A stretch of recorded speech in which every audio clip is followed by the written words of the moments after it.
Si Linda, isang dalaga na mahilig mag-travel mag-isa, ay dumating sa isang lumang hotel sa gitna ng lungsod. Pagod na siya sa biyahe at gusto lang niyang makapagpahinga. Hindi naman siya pihikan, kaya kahit medyo luma ang hotel, ay nag-check-in siya. Pagpalasok pa lang niya sa labi, agad siyang nakaramdam ng kakaibang lamig. Pero hindi naman ganon kaluma ang interior. Pero parang may bigat sa paligid. Habang ini-inspection niya ang paligid, napansin niya ang receptionist, isang babaeng nakangiti. Pero malamlam ang mga mata. Para bang pilit lang ang ngiti nito. "Good evening, ma'am. Do you have a reservation?" Ngumiti si Linda. "Wala po. Walk-in lang. One night lang siguro." Sinilip ng receptionist ng logbook. Available po ang room 307. Nasa 3rd floor. Medyo napakunot noo si Linda. 3rd floor? Wala bang ibang available? Sandali lang tumahimik ang receptionist. Parang nag-iisip bago muling ngumiti. Yun lang po ang bakante ngayon. Kahit may kaba, pumayag na rin si Linda. Wala na siyang lakas para maghanap pa ng ibang matutulungan. Pag-akyat niya ng 3rd floor gamit ang elevator, agad niyang naramdaman ang katahimikan. Wala siyang nakasalubong kahit staff. Ang ilaw sa hallway ay kumikislap-kislap at ang sahig ay may tunog sa bawat hakbang. Nang makarating siya sa harap ng room 307, medyo kinilabutan siya. Hindi niya alam kung bakit, pero para bang may malamig na hangin na dumampi sa batok niya. Nagpigil siya ng buntong hininga at binuksan ang pinto. Ang kwarto ay malinis naman. Maayos ang kama, malamig ang aircon. Pero may kung anong hindi siya mapakali. Nagbukas siya ng laptop para mag-check ng email at social media. Ngunit ilang minuto lang, bigla niyang narinig na parang may kaluskos mula sa ilalim ng kama. Napalingon siya, pero wala siyang nakita. Siguro daga lang, bulong niya sa sarili. Pinilit niyang huwag isipin. Habang nakahiga na siya at nagbabasa ng phone, napansin niyang parang may anino na dumaan sa gilid ng kortina. Napakagad siya sa labi, pero binaliwala iyon. "Pagod lang ako. Siguro guni-guni lang." Pumikit siya. Sinusubukang matulog. Ngunit bago tuluyang mapuno ng antok ang kanyang katawan, nakarinig siya ng mahina, halos pabulong na tinig mula sa gilid ng kwarto. "Bakit ka bumalik?" Nanlaki ang mga mata ni Linda. Umupo siya agad sa kama. Pinakinggan ang paligid. Pero wala siyang nakita. Malamig ang hangin. Tahimik. Para bang walang nangyari. Nagpakawala siya ng mahinang tawa para lang kumalma. "Imagination ko lang yun. Pagod lang ako." Ngunit sa loob-loob niya, nagsimula ng kumirot ang kaba sa kanyang dibdib. At doon na nagsimula ang gabi niya sa hotel. Kinabukasan, nagising si Linda ng maaga. Normal ang lahat. Bumaba siya sa lobby para mag-breakfast. Maraming guest, masigla ang paligid. Halos natawa siya sa sarili nang maalala yung boses na narinig niya kagabi. Imagination lang talaga, bulong niya habang nagkakape. Ngunit pagbalik niya sa kwarto, may kakaiba.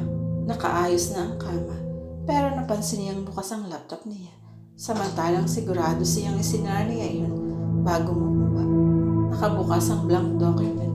May isang linyang nakasulat. "Huwag kang aalis." Nanlamig siya. Agad niyang isinara ang laptop at napailing. Siguro staff lang ang naglinis. Aksidenteng na type. Pinilit niyang huwag isipin. Naglibot siya sa labas. Nagpunta sa mall. Kumain sa restaurant. At nag-selfie pa. Ngunit pagbalik sa hotel, iba na naman ang pakiramdam niya. Sa corridor papuntang room 307, parang may mga matang nakatingin. Ang mga pinto, lahat sarado. Pero parang may mga boses na nagbubulungan mula sa loob. Pagsara niya ng pinto ng kwarto, humiga siya sa kama at nagbukas ng cellphone. Ngunit bago siya makatulog, narinig na naman niyang mahina at pabulong na tinig. "Linda." Napadilat siya. Nakatitig sa kisame. Nanginginig ang kamay. Pero pinilit niyang ipikit uli ang mga mata. "Hindi ako matatakot. Guni-guni lang." At doon niya naramdaman May malamig na kamay na dumampi sa paa niya mula sa dulo ng kama. Kinabukasan, hindi na niya may kakaila. Habang nakaupo siya sa kama at nag-aayos ng gamit, nakita niyang kusa itong gumagalaw. Ang zipper ng bag niya, dahan-dahang bumukas. Sinong nandyan? Sigaw niya habang nanginginig. Walang sumagot, ngunit sa salamin ng cabinet, may dumaang anino. Pagharap niya, wala na. Bumalik siya sa kama at pilit kumalma. Pero bigla na lang bumukas ang TV kahit hindi nakasaksak. Ang tunog pure static. At mula roon, narinig niya ulit ang tinig. Malinaw na malinaw. Bakit ka bumalik dito, Linda? Umiyak siya sa sobrang takot. Nagtakip ng tenga. Ayoko na. Sa labas ng kwarto may mga yambaga. Mabigat, mabagal. Huminto mismo sa harap ng pinto at isang malakas na kalabog ang narinig niya. Bumalik ka na sa amin. Hindi na kinaya ni Linda. Lumabas siya ng kwarto at nagmamadaling bumaba sa lobby para mag-check out. Ngunit sa pagbaba niya, nagulat siya. Wala nang receptionist, wala nang mga tao. Tahimik at madilim ang buong hotel. Anong nangyari? Bulong niya. Bumalik siya sa third floor, umaasang may tao roon. Ngunit pagdating niya, iba na ang itsura. Nadiskubre niyang parang bumalik ang oras, nasusunog ang mga pader, may usok, may mga taong sumisigaw. At sa isang iglap, bigla niyang naalala. Siya'y tumatakbo, may hawak na batang babae at sinusubukan niyang iligtas ito. Ngunit bumagsak ang kisame sa harap niya. Naramdaman niya ulit ang sakit, ang hirap huminga.